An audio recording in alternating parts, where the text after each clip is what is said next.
Good afternoon, everybody. Thank you for coming back on this gorgeous afternoon with no wind and being inside for a little bit, despite the fact that wind is going to start up again tomorrow. I am going to start us off with a raffle of a few cups from GDPE. Let's see. Caroline Dewey. There you are. Oh, whoops.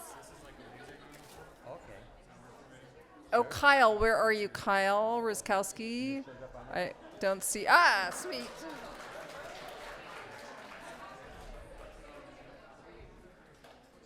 Apparently, we're getting the left corner of the room.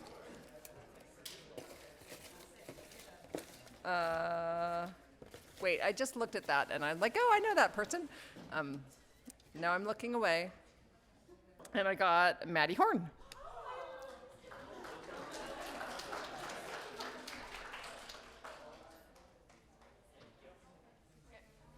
And our final one for spreading the GDPE love all around, wherever you're drinking your coffee or tea, is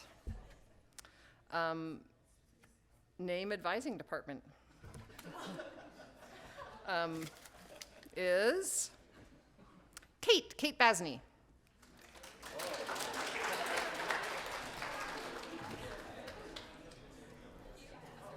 I know. I really didn't rig the left side of the room.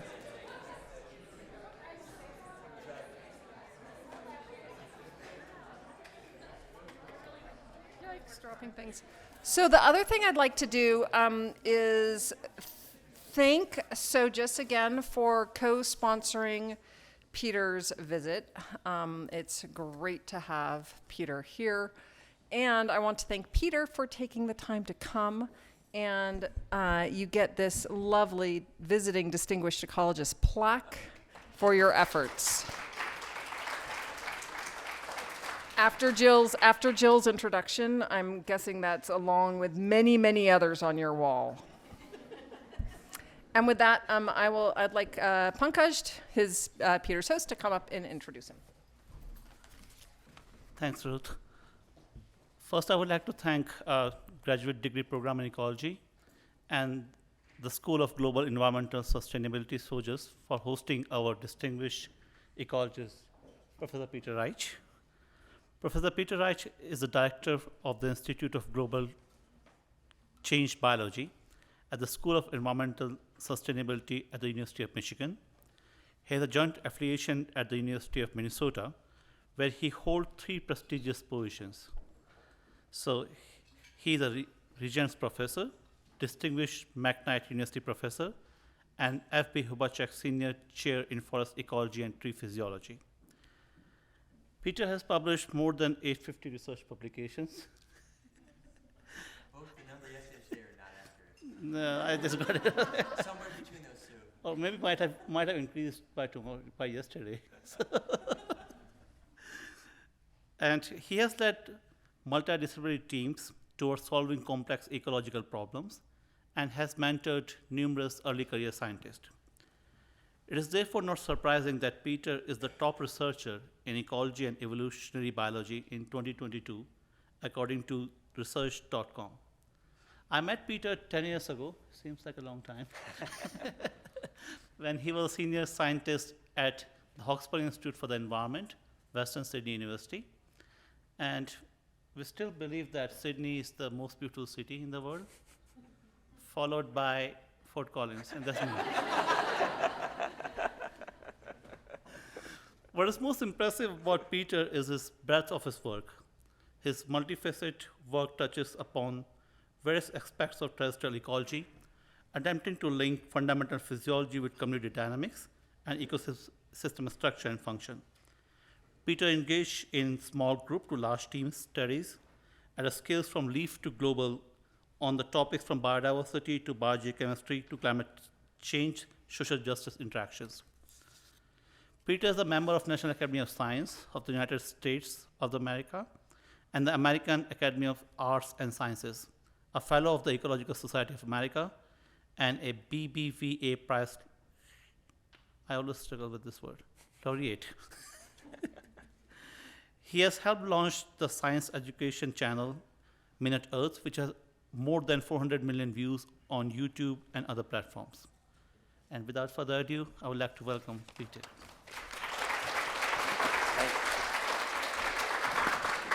Thanks for the, can you hear it? Is this on? Do I need to make it higher? Is that good? Okay, great. Well, thanks for the introduction and the opportunity to come here and visit. And also, I want to thank all of you for showing up today. Hopefully it won't be just Groundhog Day all over again, but a little bit different than yesterday, although there'll be some common themes. So the topic of today's talk is this long-winded title, The Strength of Simplicity and the Challenge of Complexity, Using Traits, Trade-offs, and Scaling in an Era of Multiple Global Changes. So it's a long-winded way of trying to say a few things that will hopefully clarify in the next few slides. The pictures on the left I showed yesterday also, we're all aware that we're in an era of myriad global environmental changes that threaten pretty much everything about nature and human systems. And as ecologists, we use a variety of scientific tools to try to understand what those changes might be like. We use experiments, we use observations, everything from one on the ground to using a satellite sensor, and then we use models. And all of these collectively maybe help us understand what's going on a little bit more than any one of them alone. I showed this yesterday. I use this kind of simple cartoon to help me think about the work I tend to do, which focuses on global change factors such as CO2, various aspects of climate change, invasion, biodiversity loss, and others, as they influence plants and ecosystems, whether those ecosystems, whether they're in Minnesota or Australia or somewhere else around the world, will retain their functional integrity under global change, and in turn, what that might mean for feedback to the global carbon cycle and thus to climate. So the context for this, in terms of thinking about the global carbon cycle, is this scenario here where we all know the fact that we owe a huge gratitude of thanks to the oceans and terrestrial ecosystems for scrubbing more than half of the CO2 we put in the air when we drive around the planet or heat our homes, scrubbing that out of the atmosphere each year. This is the average for a 10-year period. It's pretty much still the same today, that of the 100% of emissions we put in the air, only 44% of them stay in the atmosphere. So the Earth has warmed by about 1 degree C since 1900. Without those oceanic and land sinks, the Earth would have already warmed by 2 to 3 degrees C. And so the big question is, can this trillion or quadrillion dollar ecosystem service persist? So we need to understand how much more carbon the oceans and land can scrub out of the air, because if they stop scrubbing, if they become sources instead, then we're in deep, deep water in a really short time period. Now, Earth system models are amazing because they're integrations of everything we understand about the planet, from the scale of a microbe all the way up to the ecosystem of the globe. But Earth system models disagree fundamentally on the future land carbon sink. There's a famous article by Friedlingstein about a decade earlier, which is then repeated in this 2014 paper, where they looked at some of the major Earth system models and looked at their annual land flux. So anything above zero means there's a sink. Anything below zero means there's a source. And you can see until 1980 or so, the models didn't disagree terribly. They're all somewhere around zero. But then once you start incorporating change, global environmental change in a big way into them, they disagree incredibly in whether, and by the size of our annual emissions roughly. And this is fascinating because actually the models are all pretty much the same. They have many, many features of the models that are, if not identical, very similar, but they differ in the way those primary processes interact somewhere in the 2,000 or 4,000 or 10,000 pages of code. And so we don't actually understand why these models differ fundamentally in this way. But certainly it doesn't give us confidence that we can model the future land sink very well. So I'm a huge fan of Earth system models because to me it's like an amazing endeavor that anyone was ever bold enough to try to do, because you can't just understand qualitatively what happens when A hits B, you have to actually come up with a numerical number that jives with all the other numerical numbers on the whole planet, and you end up with you have to balance all of these numbers. And so it's a huge challenge of complexity. And if you bring it back down to the scale that I usually work at, and many of you work at, is what happens at the global scale is a function of taking what happens at any given ecosystem scale and multiplying it by the thousands or millions of ecosystems there are on the planet. And even thinking about an ecosystem, we can start, well, you could start at a smaller scale than an individual. You could start at a leaf or a cell. But you can think about the way individuals respond to global change. What happens at the scale of neighborhood where individuals interact very intimately? What does that mean for communities, which might be, in essence, neighborhoods of neighborhoods? And what does that mean for the processes we think about when we call something an ecosystem rather than a community, which means we're thinking about interactions with elements and fluxes more than we are thinking about the members of the biological families that live there. So all of us work somewhere in this sphere, and collectively we try to scale across these in our understanding of processes at multiple scales. A similar cartoon like this is at an even broader scale where you include the genes and organs all the way up to the biosphere. And ecologists all around the world, some people work in a very focused way at only one of these scales, but many people are trying to bridge at least two scales, if not all of these. Or almost no one is trying to bridge all of them, but many people are trying to bridge two of them, and then when you thread those together, maybe you have a way of trying to scale across all of this.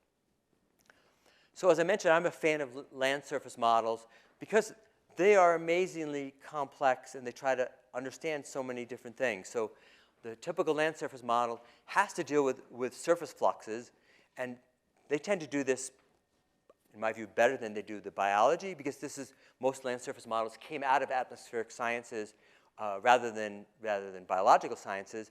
But there's all sorts of physical and chemical processes that these models have to include.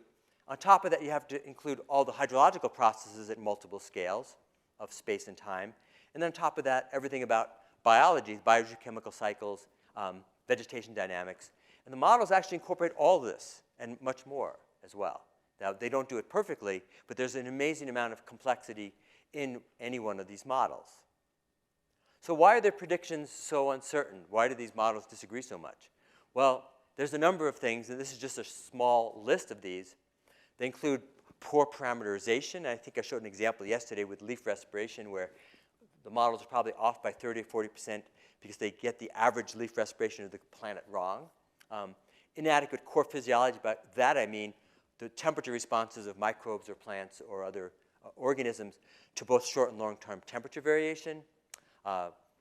Lack of understanding of CO2 and climate change effects and interactions. And then all sorts of other human impacts, loss of biodiversity, land use change, many, many other things.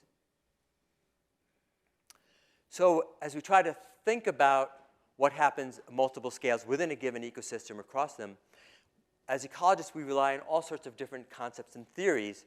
And this is just a short list of them. Trait trade-offs, which I'm going to mostly focus on today. Multiple resource limitation, ecological stoichiometry, biodiversity ecosystem function theory, metabolic theory, scaling biology, and your favorite theory that you would put here as well. And actually, in talking about traits today, traits and trait trade-off theory is not independent of these other because it's actually part of multiple resource limitation theory or ecological stoichiometry or biodiversity ecosystem function, et cetera. And so I'm going to be using one of these concepts to try to think about how we might understand processes at different hierarchical, spatial, and temporal scales. So the outline for the rest of the session here is really going to focus on these four things, pointing out hopefully that traits matter, that they matter at the level of individuals or species, in essence at the level of organisms. They might matter to the way communities assemble. They might matter at the way communities or ecosystems or landscapes function in terms of things such as biogeochemical fluxes. And they might matter to the way ecosystems behave at the global scale, including how they might respond to global change. And so you can think about this as one approach among many to trying to achieve some kind of integration. So trait-based ecology is actually really old. It went by prior names, 100 years ago. But we're really thinking about how the structure and function of organisms or communities and ecosystems can emerge from functional properties of subunits of organisms or of entire organisms. And you can think of it as an alternative to species-based approach. So rather than asking how do species A, B, and C by their names differ in the response, you might ask, there are different mature heights. Does that tell you anything about their biology, or their different body sizes, or their different chemistries? And so I came up with this cartoon a long time ago to help me think about the way in which functional traits are both driven by, but also can help drive processes, everything from diversification, adaptation, to coexistence, community dynamics, to the ecosystem structure and function, and even the atmosphere-biosphere interactions. Now, when we actually look at ecosystems around the world, you can show some pretty pictures of different ecosystems in different places. Actually, can we dim the lights a little, or is it impossible? Because I'm not, from here at least, the screens are kind of dark, but you can see it fine? Okay, no worries then. So we have all these different ecosystems, and they're driven by different climates. They have different soils. They have different vegetation. How do you ever generalize it across them? And one way you can think about them is looking at the organs of the, in this case, we're thinking about the plants, the different leaves, which also vary fundamentally differently in their shape, size, color, and other attributes.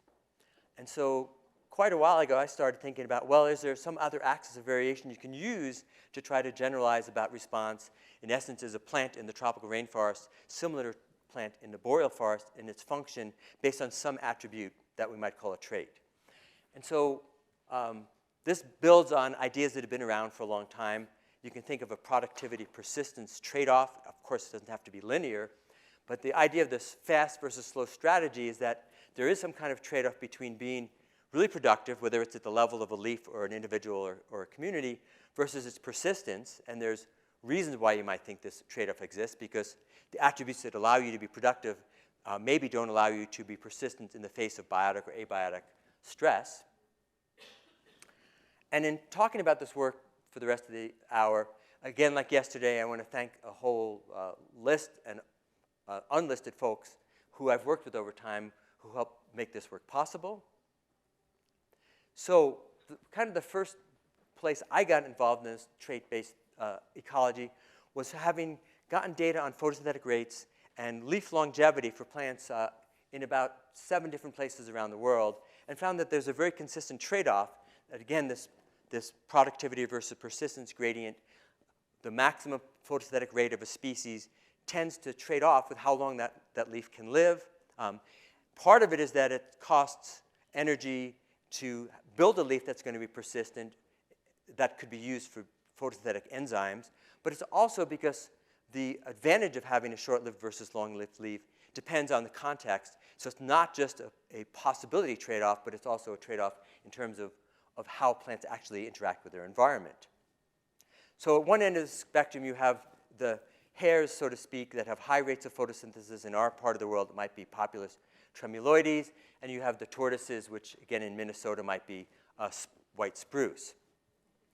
But you can replicate this in any ecosystem on Earth, and actually we've done it and other people have, and I'll briefly walk us through that.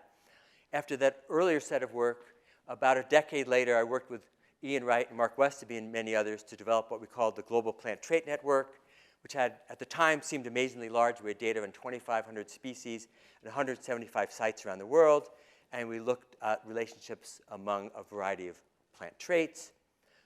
Another decade or so later, led by Jens Katka and Sandra Diaz and dozens of others, the Global Plant Network developed famous, well-known papers led by Jens in 2011 and in 2020.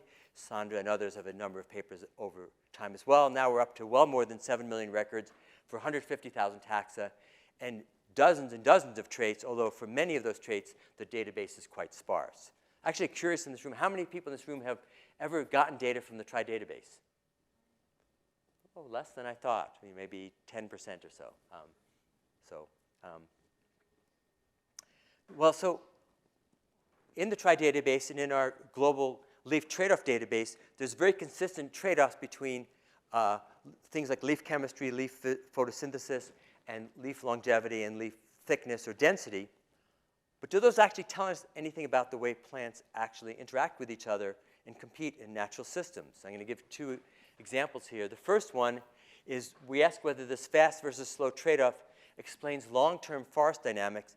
And this was a project led by Joe Wright at BCI in Panama, where they have this amazing data set on their 50-hectare plot. In this particular case, there were more than 100 species with 360,000 individuals tracked over more than 20 years. And this paper was in Ecology in 2010. What we found was that there was this, again, a productivity versus persistence trade-off here at the level of the individuals, where species at a high maximum growth rate had low survival and vice versa. So you could identify species rather than leaves as being either tortoises or hares. So we do see the same growth rate versus mortality trade-off that people have seen in quite a few systems, not in every system, but I'd say in the vast majority. And in this case, we were asking whether or not leaf traits, a very condensed list of leaf traits, could explain anything about where species were located on this trade-off surface. We found that 2 traits of 4 that we measured explained 40% of all variance in growth and mortality. And they were wood density and leaf tissue density, or specific leaf area, or leaf mass per area. So that the species that had high wood density and leaf mass per area, or leaf density, tended to be the tortoises that grew more slowly but persisted, and vice versa for the hares. Now, actually, what was really interesting at the time was when Joe Wright first found this data, he basically wrote to email to Ian and I, Ian Wright, and they're not brothers or cousins or anything, and said, oh, you know, all this trait-based ecology is worthless. It only explains 40% of all the variance in these 23 years of data from this tropical forest. And Ian and I were like flabbergasted. We said, you've got to be joking. You know, 4 traits, not even our favorite traits, you know, easily measured traits, explain 40% of everything about this growth mortality trade-off in this forest. That's amazing. And so depending on whether you looked at this as the glass half full or half empty, or what you expected, we had very different perspectives on that. And certainly with many other traits, we think we would be able to explain a lot more of this variation. So I think trade-off theory did, in this case, help understand at least a big fraction of the way in which plants differ in traits and what that means for their persistence of the demography and their competitiveness in different parts of this tropical forest. The other example I want to give is one within species, within the widespread species Scots pine, Pinus sylvestris. This is work with my colleague Jacek Oleksin from Poland, where we looked at whether the fast versus slow trade-off explained species variation in space and time by looking at across a 1,000-kilometer climate gradient in Sweden. Now, this project was triggered in a kind of fascinating way because Jacek found this 1917 Swedish document on a cart being thrown out at the University of Minnesota Forestry Library about 20 years ago. And he picked up all sorts of historic documents. And eventually, this is before probably Google Translator, we found someone who could translate some of this. And it turned out that this ecologist or forester named Sylvan had sampled needles across this gradient in 1917 and measured needle length and needle longevity by counting cohorts. And we've seen in our other work that basically needle cohorts are a good proxy for needle longevity. And what they found was that as you go farther north and trees grow more slowly, the more conservative slow traits were found where needles were shorter and leaf lifespan was longer in his 1917 sampling. So Jacek organized a campaign over several years to recensus across this gradient. And the next few slides are just pictures of some of these campaigns. Really beautiful areas across all of Sweden. A lot of bugs, so you need a mosquito-netted tent. Sampling, very low-tech. This is super low-tech science. And what we found was that there was a fingerprint of climate change across this whole 1,000-kilometer gradient. So, as I said, in 1915 was the average date when he originally sampled, that as you went further south, so latitudes like 58 or 59 or 60, needles were longer, which is consistent with faster growth, and needles had a shorter longevity, turned over faster, which is part of a faster growth rate, and that as you went to more northerly latitudes, longevity increased and needle length decreased, and that those entire curves shifted to faster growth as it got warmer in 2015, over a 100-year period, so that needle traits got faster everywhere because everywhere trees were growing faster. And so as trees grow faster either in space in either century or in time as climate warmed by a degree in 1.2 degrees across Sweden, there was a very clear signature of this change on the entire needles of all the trees in the forest in Sweden. So we thought that was actually really quite interesting. And this is consistent with both trade-off theory, but also metabolic theory or thermal theory about traits in relation to temperature. Now I'm going to segue now from thinking about individuals and individual needles to thinking about the role of traits in the mechanism of diversity effects on ecosystem function. This is work led by Laura Williams up in the left here. She was a PhD student and postdoc who worked with Janine Cavan-DeBars and me at Minnesota, and Alain Paquette and Christian Messier were very involved in this work as well. And the prelude to this is just like we talked about yesterday. There's lots of evidence that at a community scale there are correlations exist between diversity and ecosystem properties, that there is a biodiversity ecosystem functioning relationship where, whether in grasslands or forests, assemblages or plots with more species richness and or other aspects of diversity are more productive and more stable. And there's lots of evidence for this now. But what there's not much evidence of is actually what are the biological mechanisms. In a minute I'll show there's actually lots of theory, but there's actually very little evidence that actually tries to mechanistically show why more diverse plots are more productive or stable. Probably the most widespread evidence is released from enemies that in diversity, lower density of individual species frees them up from pathogen and insect disease and attacks. But other than that, a lot of the evidence for a lot of the other theories is pretty sparse. So we use these two high-density Ident experiments, which is a network of experiments in North America and around the world set up by Christian and Alain, to look at this. So the one in Minnesota has 6 pairs of congeners, half from North America, half from Europe. It's irrelevant to what I'm going to show today, and it doesn't matter to what I'm showing today. But these represent both gymnosperms and angiosperms, deciduous and evergreen. Close spacing, very close spacing. And the design was that plants were either in monocultures or 2-species mixtures or 6-species mixtures across 4 blocks. And that one of the unique things about this was that we had many, many 2-species mixture pairs where the 2 species were either chosen to be similar functionally or very diverse functionally. And you can see at the top a cartoon of the metric of functional diversity we used. Because we really wanted to know if you got rid of species richness, but you looked at functional diversity holding richness constant, do you still see the same diversity effect? A picture of how this site grew up over time. The trees are actually now about, many of them, 30, 40 feet high.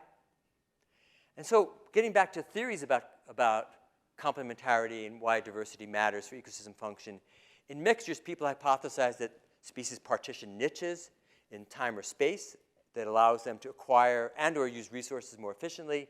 You can also ameliorate biotic or abiotic stress, and there might be increase in resource supplies, such as an N-fixer or non-fixer, or even, as we saw in some of our grassland experiments, mixtures of non-fixers still increase nitrogen cycling over time through complementarity of a variety of means.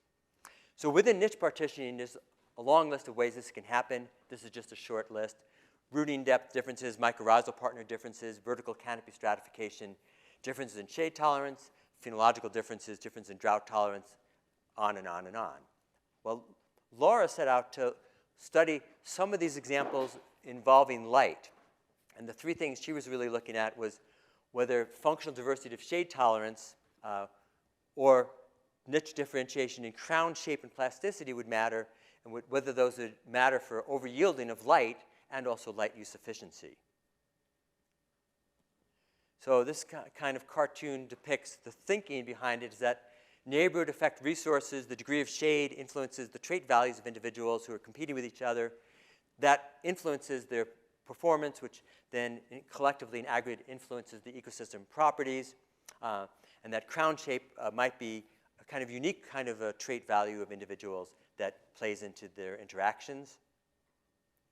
And that we actually do see overyielding in biomass, not in all mixtures, but we don't ever see underyielding. We see overyielding in some. In this particular case, overyielding is in the y-axis. Everything above 0 means the mixtures are more productive than the average of the monocultures.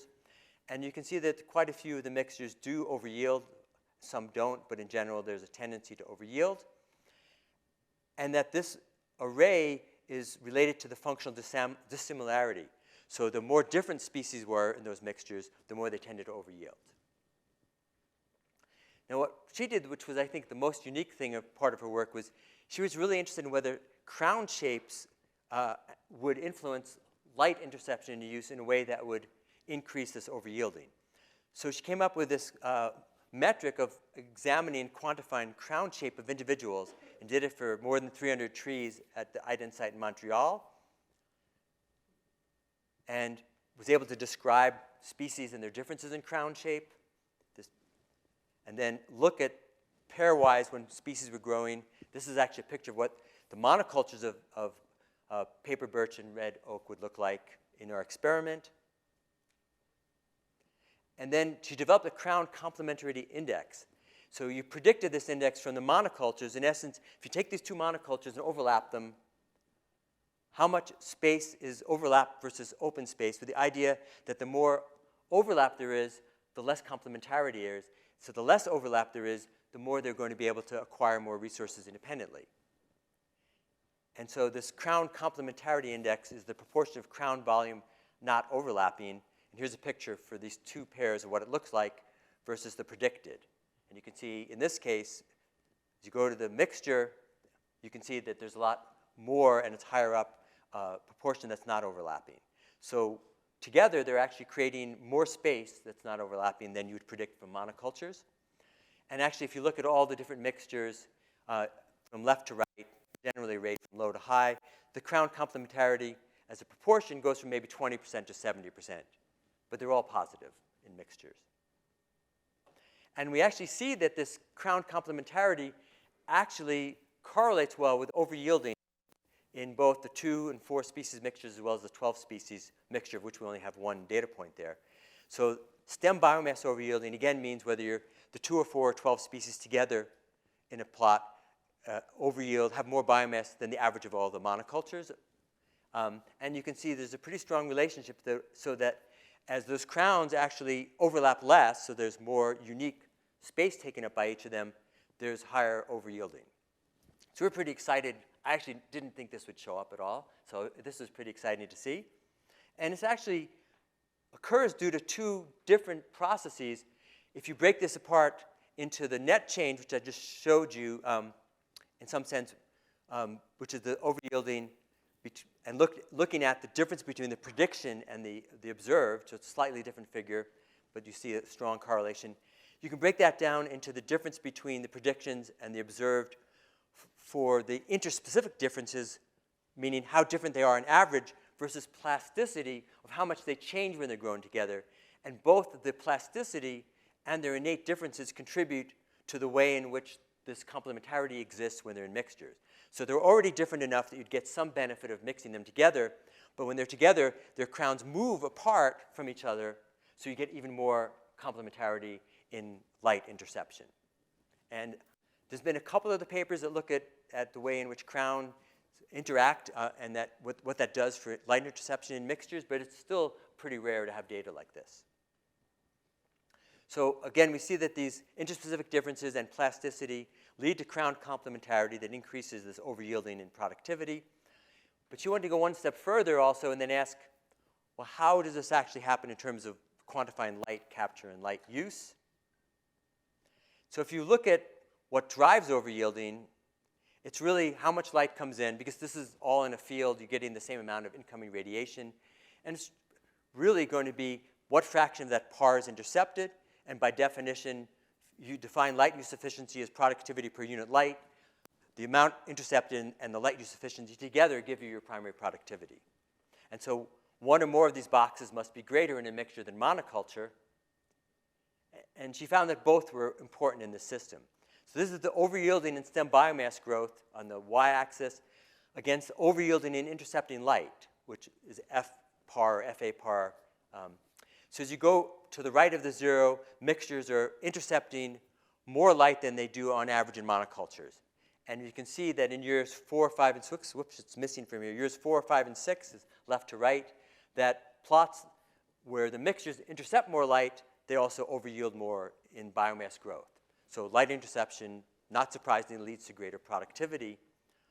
But we also saw other pathways contributing to overyielding. So H1 was, I just showed you for years 4, 5, and 6, that communities that intercept more light are to the more than half the communities overyield in stem biomass growth. So anything above 0.5 there, anything to the right is contributing to overyielding.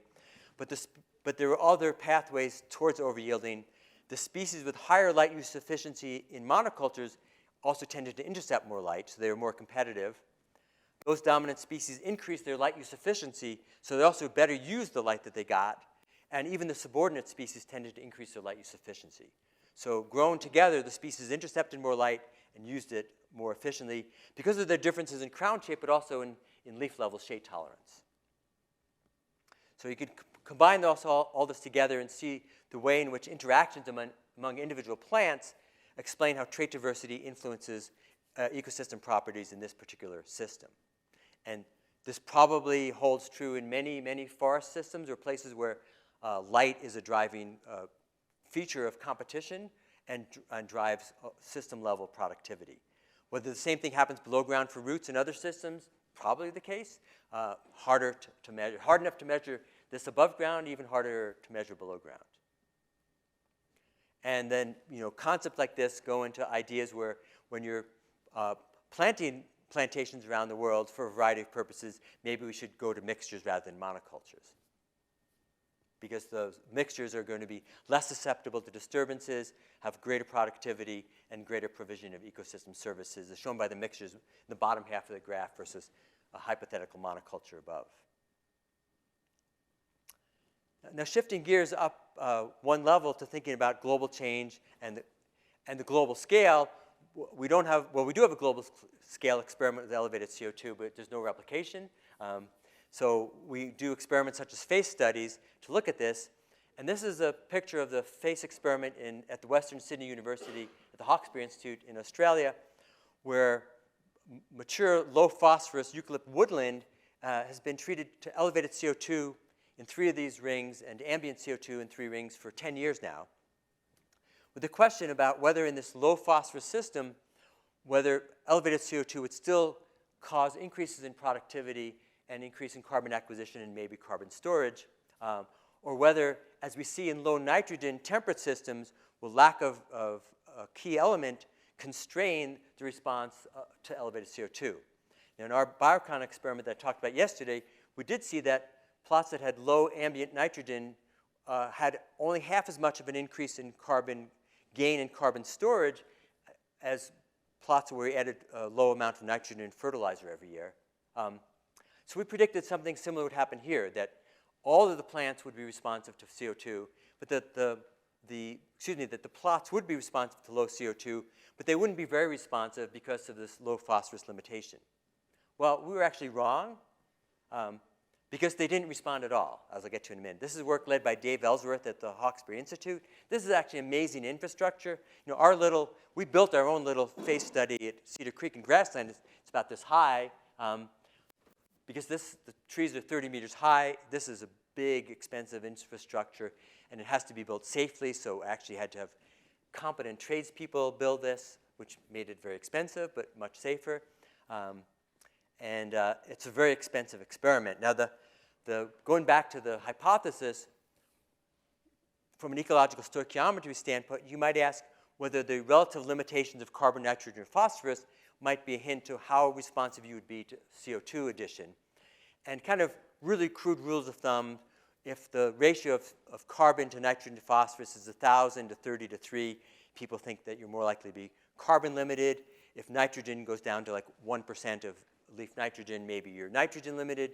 If phosphorus is down to 0.1%, maybe you're phosphorus limited. Of course, it varies, but this is kind of crude rules of thumb. And at this UC FACE site, the ratios in the leaves of the eucalypts is 1,000 to 18 to 1. So we think it's mostly phosphorus limited, but also perhaps somewhat nitrogen limited, and that we did, because of that, think that this would constrain the response to CO2.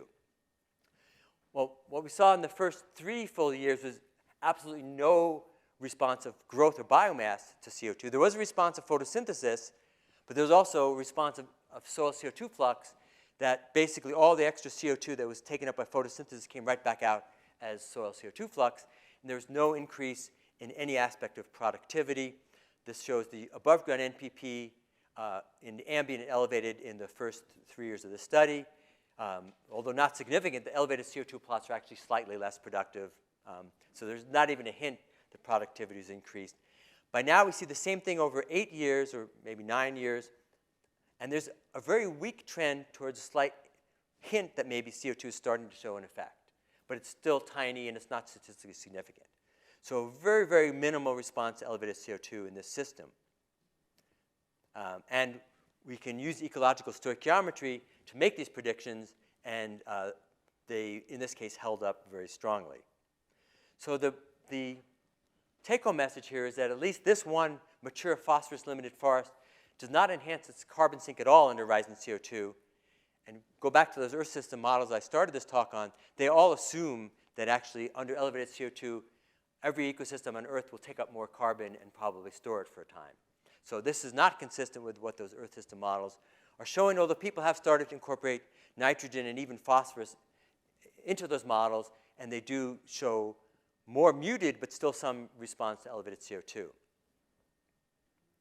Now, here's a picture of the world's rainforest, most, except for the temperate ones, that are phosphorus limited, many of them as phosphorus limited as this eucalypt forest in Australia. Does this mean they all have low carbon sink strength in the face of rising CO2? Well, as with yesterday, this is the only experiment in the world in a phosphorus limited mature system. So we have no idea whether you see the same thing if this experiment was replicated in the Amazon or in Central Africa or in Southeast China. My prediction would be yes, that you'd have a smaller effect to elevated CO2 than you would hypothesize in a nutrient-rich system, but whether those forests would all show no response, my guess is actually that wouldn't be the case. I think they would show some, depending on how phosphorus limited they were, but without actual experimental data, we have no idea where on that spectrum from no response to some response those systems would be. The last thing I want to mention then is work we've been doing literally with the ELM model, the Energy Exascale Earth System Land Model, in work with Peter Thornton and a team of collaborators with this model that works at a roughly 50-kilometer grid scale. And what I want to focus on here today was work that was led by a postdoc of ours, Ethan Butler, where a few years back we took tri-data and some artificial intelligence and machine learning and made some global maps using Bayesian spatial models of leaf nitrogen and leaf phosphorus and SLA and other traits around the world. Now, are these maps accurate? Of course not, but they are at least generated by the most robust data set we have out there, which is the tri-data. And then what we want to do next was ask, what does this diversity in leaf trait function mean when you incorporate it into an Earth system model? And so the first thing we did is a very, very simple thing, was to look at the distribution of traits that you would see in a grid cell. Remember, these are 50-kilometer by 50-kilometer grid cells, where each of those grid cells in ELM is considered a single plant functional type. So it's the parameterized as having one value of every leaf trait for the whole 50-kilometer grid. So we took the tri-database and looked what's the distribution of leaf traits for every one of the plant functional types in the model, and then we assigned that distribution to every grid cell that was considered a tropical forest or a temperate forest or a grassland. So we basically were pasting by numbers from tri into these grid cells.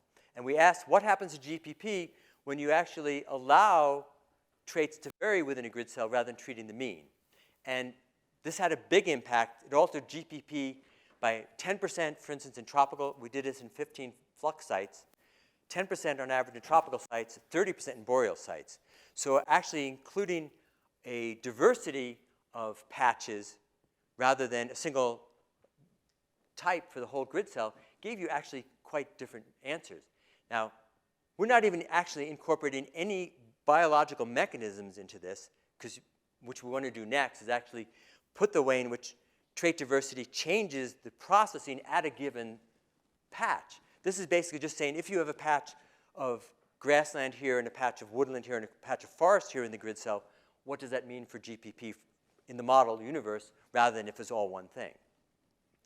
And so one last slide I want to show from here is just a demonstration of how this might work. In the bottom right is just showing various versions of the original model, and which we call the default model, and our changed model against the flux data.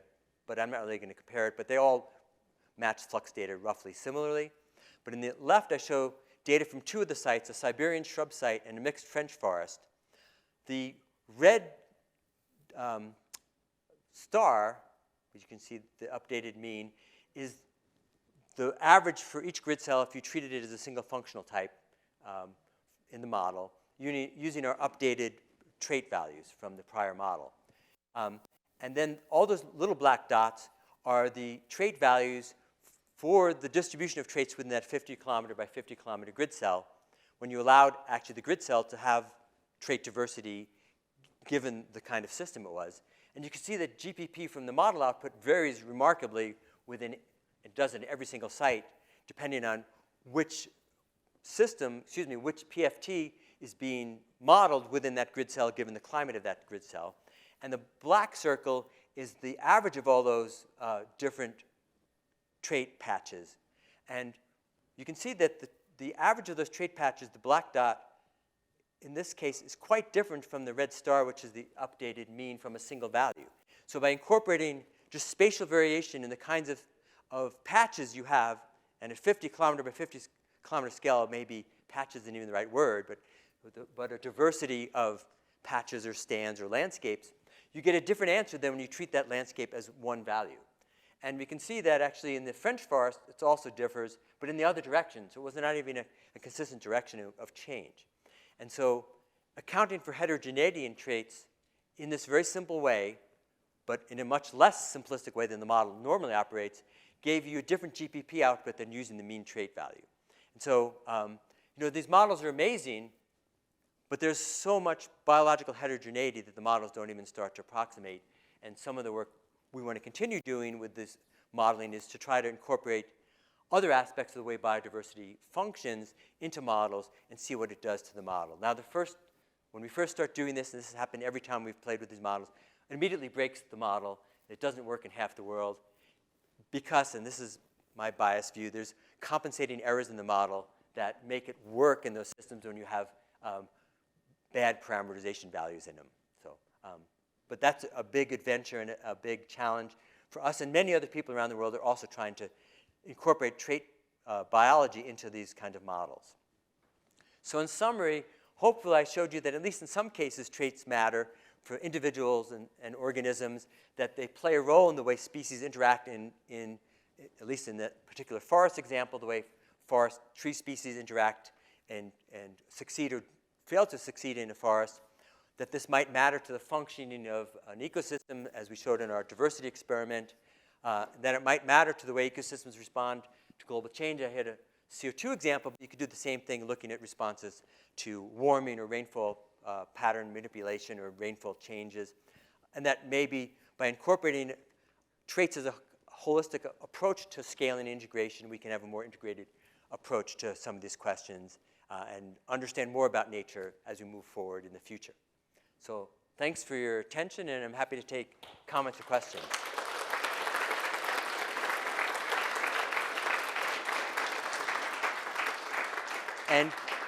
And if the person whose name is Name Advising Department does show up, we'll give them a spare mug or a spare thing eventually, too.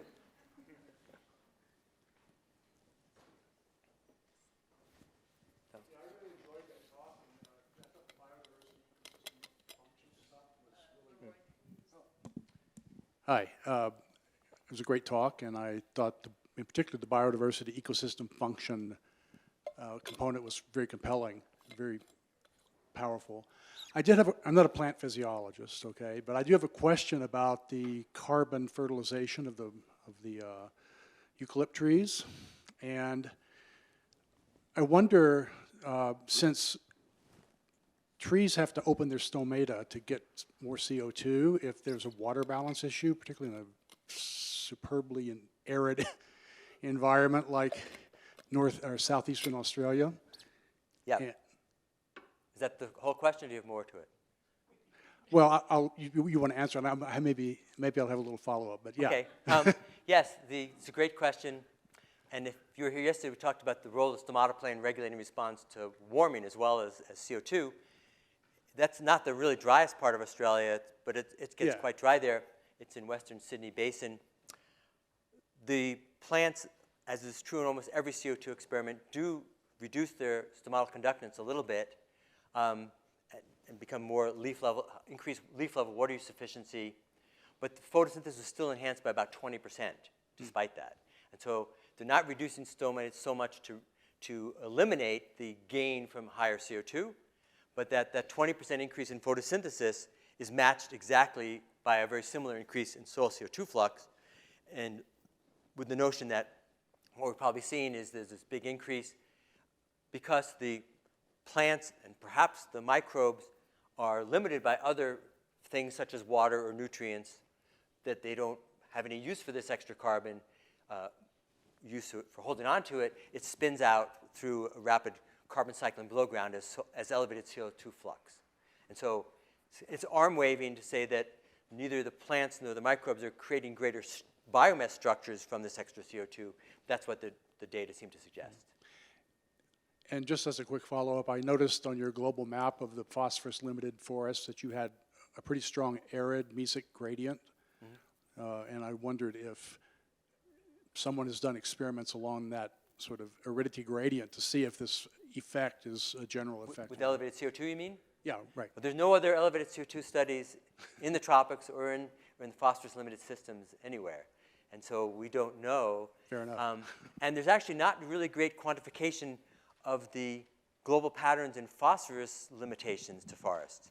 So there are probably enough data. I think I actually have seen a map of that at one point. But I was talking to someone earlier. Our metrics for defining phosphorus limitation are very bad because we can't even define what is a good measure of soil phosphorus availability.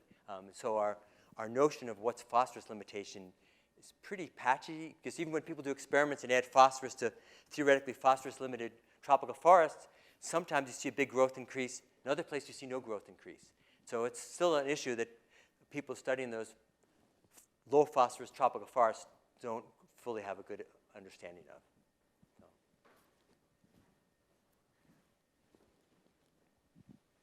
On a similar note, you were talking about the plant and microbial response to that as well. Have you seen any response in the mycorrhizal community from, I'm just imagining trying to figure out where this extra cycling is coming from, that it's not being held in the soil.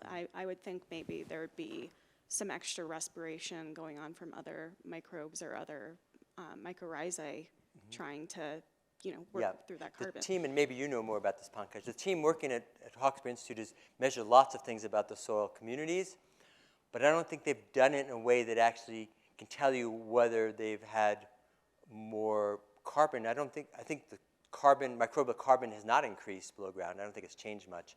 But the measurements of soil CO2 flux do show that there's more CO2 coming out. So it's a good question.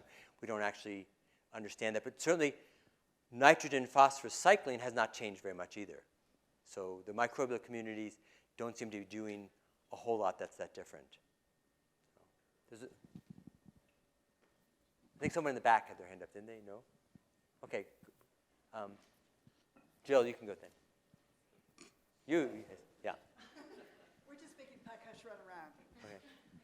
So the examples that you gave were for sort of multiple species deciduous type forests in the temperate zones and the tropics. What do you think the same kinds of characteristics of multiple species collaborating, if you'll anthropomorphize like that, in the coniferous zones of the world? Do you see the same, would you expect to see the same kind of Yes, enhancement? I would, and in fact, our tree experiment have a mix of angiosperms and gymnosperms. And obviously the eucalypt forest is angiosperm, but it's evergreen. So we've got gymnosperms and angiosperms and evergreen and deciduous. So I would expect that, but trait differences among evergreen gymnosperms are actually not very large. And so they could differ, or at least leaf trait differences, but they might differ in other traits having to do with their relationships with mycorrhiza, relationships with other soil organisms, in their rooting depths, in their resistance to fire, in resistance to wind, that actually do make them, as an assemblage, more productive and more stable. So trait differences at the level of leaves is not the only way, or maybe even the most important way, in which these kind of complementarity can play out. So I think we would see the same thing, but maybe the mechanisms would be very different.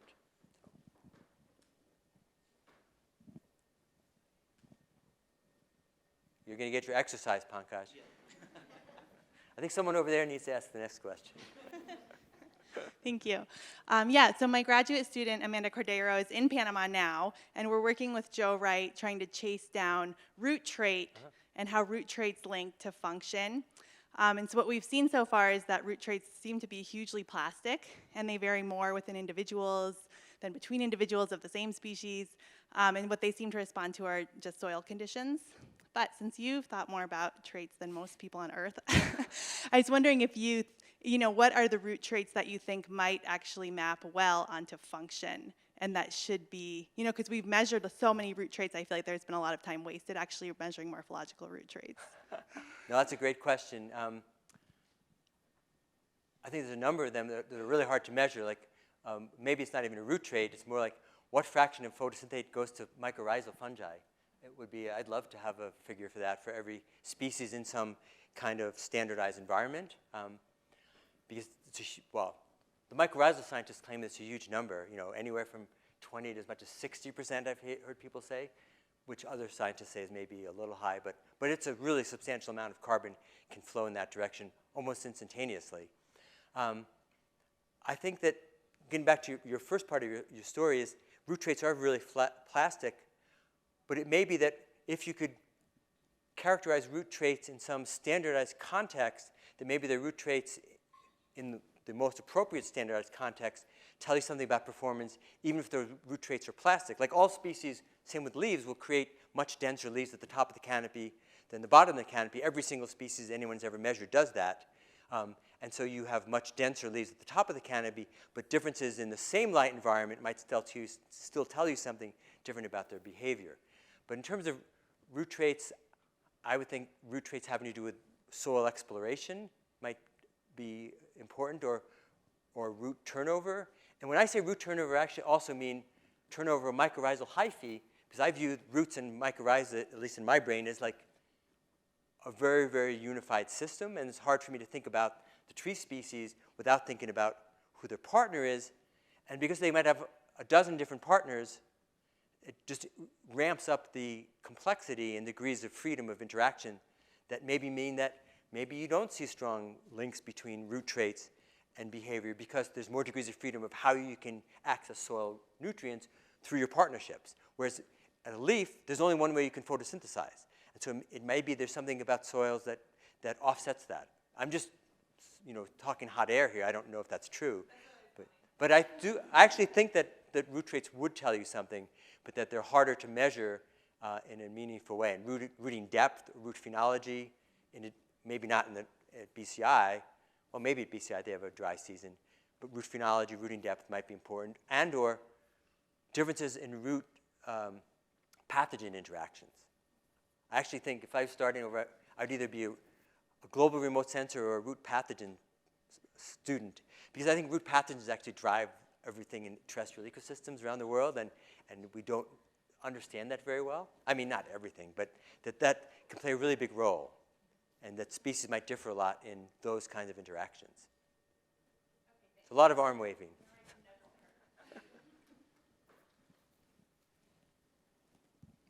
Hi, Peter. Thanks for the talk.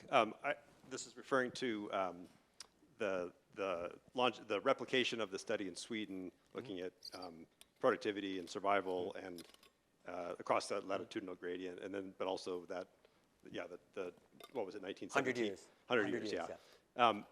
It struck me obviously the how parallel those lines were, and it almost looked like there was, you could look at sort of climate analogs, from the first period to the second period. And I was curious if you had done that. There's been, there's been a handful of synthetic studies about species, niche shifts over space and time, given climate change. And I'm wondering if you or your co-authors had looked at that to see if that shift matched any, a range. Yes, that's a great, so actually, rather than plotting it against latitude, we looked at these traits against mean annual temperature or summer temperature of 72 other climate metrics. And they don't align exactly the same. So it's not like if you warmed by 1 degree, you moved along the 1917 relationship of needle length and temperature by 1 degree. You moved in that direction, but there's also an off shift suggesting that other things, and the other things could be many other things. The fact that there's higher nitrogen deposition than there was 100 years ago, elevated CO2, rainfall has changed. It's actually been wetter more recently than it was 100 years ago there, which could all shift those traits as well. And so I'm not sure that's answering your question, but we're trying.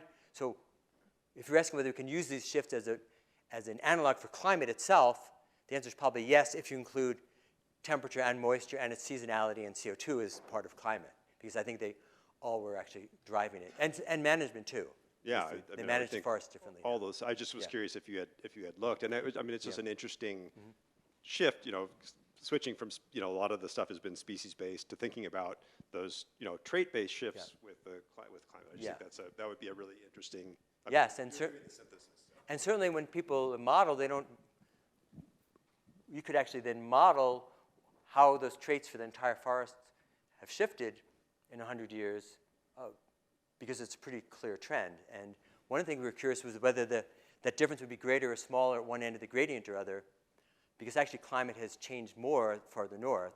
Leading edge versus trailing edge stuff. That too. Well, also just that climate change has been greater at the far northern end. So all else being equal, if you're seeing a climate-driven shift, but there's noise in the data, and it really doesn't seem like it wasn't fanning out the differences at the northern end of that. But we were surprised to see how consistent that difference was pretty much everywhere across the gradient. And I can add to the question on the mycorrhizae and the microbes. We'll have all the answers by the same time next year. Hi, people. I have 2 questions. First of all, is what are the basic functions traits used for land surface modeling? Basic What functions. that are in the models? Yeah. Well, obviously photosynthesis and its response to some extent to temperature and CO2. There's hydrology in the models that influence soil moisture availability, that influences leaf function. There's they all deal with light. Some of them have like a big leaf and a 2-layer light level. Some of them actually model light penetration through the canopy. So the models try to account for those kind of standard environmental factors. But they don't do things like, well, the vast majority of those models don't deal with anything like competition. Some of them don't, very few of them have soil phosphorus, so the effect of phosphorus chemistry on leaves. So some standard things, but not a lot of other things. Is that what you're asking, or? Yeah. I want to know the standards. How do you do that? And the second one is, do you think the energies of the ecosystem gonna be lost during the function trade-off? Because I think energy, the functions can be shifted, right? So during the trade-off, the energies of the ecosystem, how do they change? Or how do they change about that energy? So you're asking as ecosystems change, what happens to their energy? No, by energy, do you mean like literally like the way a biosphere atmospheric science would measure latent heat of energy, or do you mean like energy tied up in carbon, or what exactly? I'm not following exactly what you're asking. Maybe it's like a carbon sequestration. Yes, some kind of that. I don't. I'm not sure I quite follow. Anyone else? How to say? How many energies of the ecosystem? Because the energy is gonna be like if we want to heat something, like get warm or something, like this kind of energy gonna be lost or not during the trade-off the functions of ecosystem. Well, I think that That's a good question. it's a good question. Yes. I'll leave it. Maybe we can have this question later.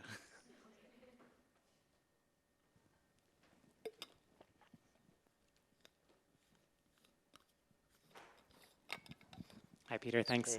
Hey. In the Ident study, you showed that in the design there was an origin treatment that you kind of you weren't going to talk about, but I'm curious about it. Can you tell us what it was designed to test and if there are results? Sure. So basically, that particular experiment, we had 6 congeneric pairs of species, like a pine from Europe and a pine from North America. And the original idea was to plant this experiment in Poland and in North America so that the identity of the non-native species was flipped. So you could ask, because let's say you just do it in Minnesota, it's like, well, the European species do better. Is that because they're just better or because they're non-native? By having it both directions, you'd have a good test of that. Well, all the trees died in the experiment in Poland, but it got planted a couple years later in Freiburg by Cheryl Lorenzen, but we don't have the data. We haven't compared the 2 sites. And there's some kind of, there's no consistent difference, like the non-natives didn't outperform the natives in our sites, because actually that experiment in Minnesota, we have a replicate of the exact same experiment in Quebec. But in those 2 experiment plots, we don't see a consistent difference between the non-natives and the natives. There's like some cases the natives grew better, in some cases the non-native did. So. Thanks. Yeah, but we were very excited about this ability to flip which was the native and non-native, and see whether you got a consistent, like, you know, the perfect experiment would be like the non-natives like escaped from the natural enemies and outperformed the natives wherever that happened, and there would be good evidence for that if it happened. It may be that it doesn't happen in either site, so but that's why you do these experiments. So let's thank Peter for his nice talk. Thank you, Peter. Thanks. For great questions. Thanks.